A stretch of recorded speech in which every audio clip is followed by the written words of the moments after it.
Good morning. Welcome to Wildly Domestic.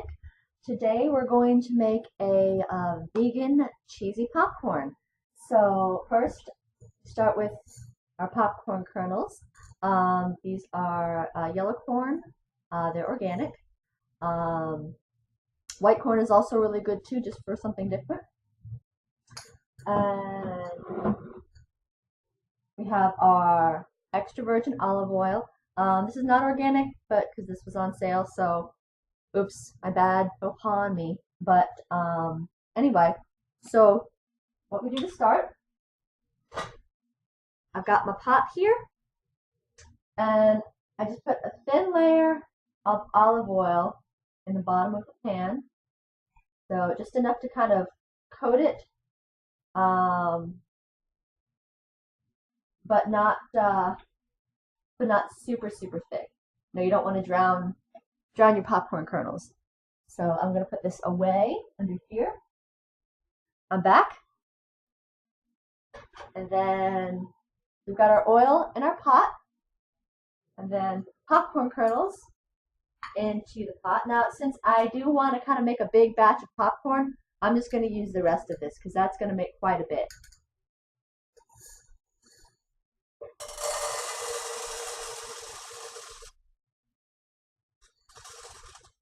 Actually, you know what? No, I changed my mind.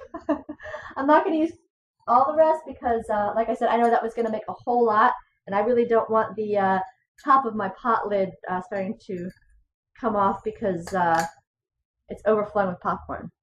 So there we go. That's in there.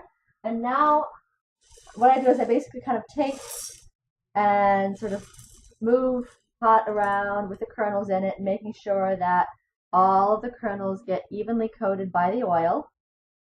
So just kind of tilting it back and forth, round in a circle. So until none of the loose kernels are rolling around. Everything is nice and coated. So back on the burner. And then cover it with a lid. And I'm putting it on high on my stove. And at this point now, you just kind of listen for it. So you'll hear the popping start in about a minute or so. And then when it gets good and heavy going, you let it go. And then when it starts to taper down, you turn off the heat and move it to another burner. Because it's still going to keep popping a little bit, but you just don't want anything to burn. Now, for the cheesy part, oh, forgot something. Forgot the main part that adds the cheesiness. So for the cheesy part, what we're going to do is we're going to put some nutritional yeast in there, or some people call it nooch. This is a great substitute for when you can't do cheese, and when you can't really do like the nut cheeses that a lot of vegans make out of cashew or macadamia or whatever else. So it is actually it's a non-active yeast product. And it does also contain a lot of B vitamins, B12, B6. So, but considering it is a yeast, you don't have to worry about any sort of candida interaction or anything like that because it's not active. It's a dry yeast. It's inactive. So it does have kind of the taste on its own isn't super cheesy. It's more of a slight kind of, some people say it's sort of nutty, and I could kind of see that. But it's really good for mixing in with other things. I rarely use it just straight on its own, even though it does taste good straight on its own. You don't really have the cheesiness unless you add some other seasonings to sort of round out the flavor and give it that sort of bring out the cheesy taste in that.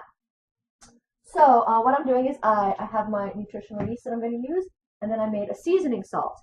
Now you see the seasoned salt in the stores, and it does taste really good, but there's a lot of stuff in there that you really don't want. There's a lot of preservatives, there's a lot of flavoring agents and things that you just don't really need. So I made up my own version of a seasoning salt, and you can hear the popcorn going.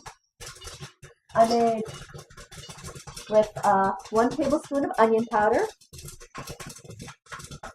1 tablespoon of garlic salt,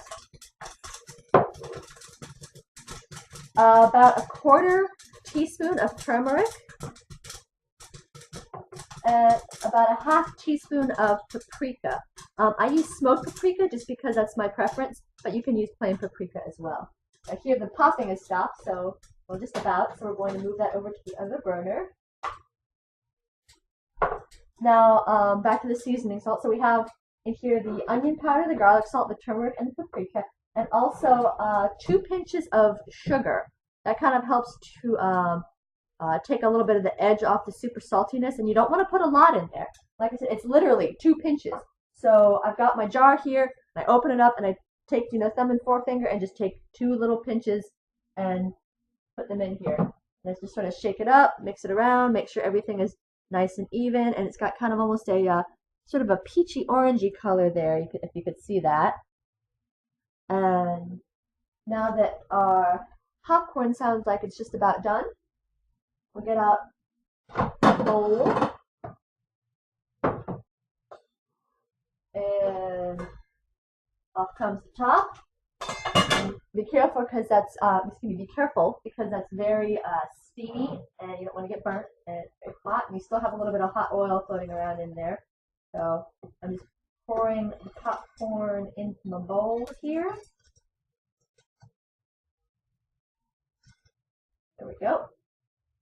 So as you can see, that what looked like only a little bit of kernels made quite a lot of popcorn. You've got this entire bowl full, and it is overflowing.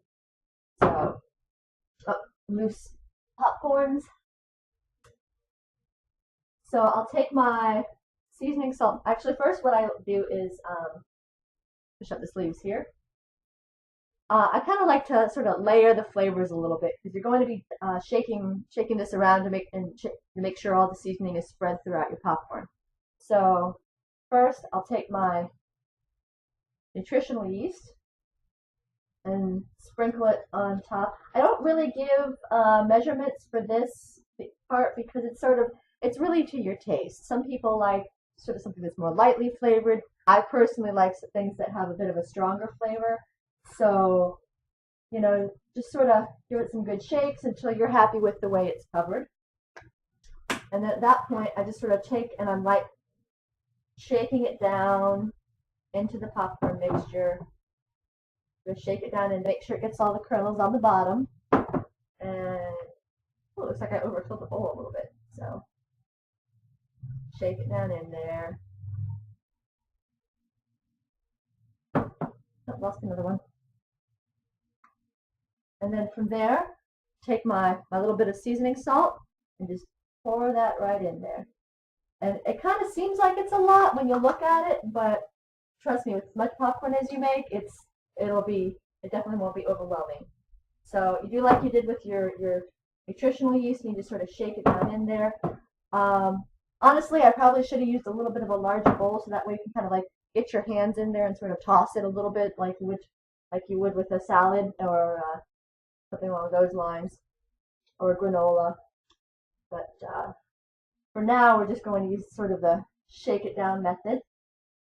And then we'll top it off with a little extra nutritional yeast. So that's what I mean by layering. So we've got the nutritional yeast on the bottom, then the seasoned salt, then the extra little nutritional yeast on the top. And that really helps make it taste super cheesy. I mean, to me, it tastes just like the cheese popcorn that you buy in the store.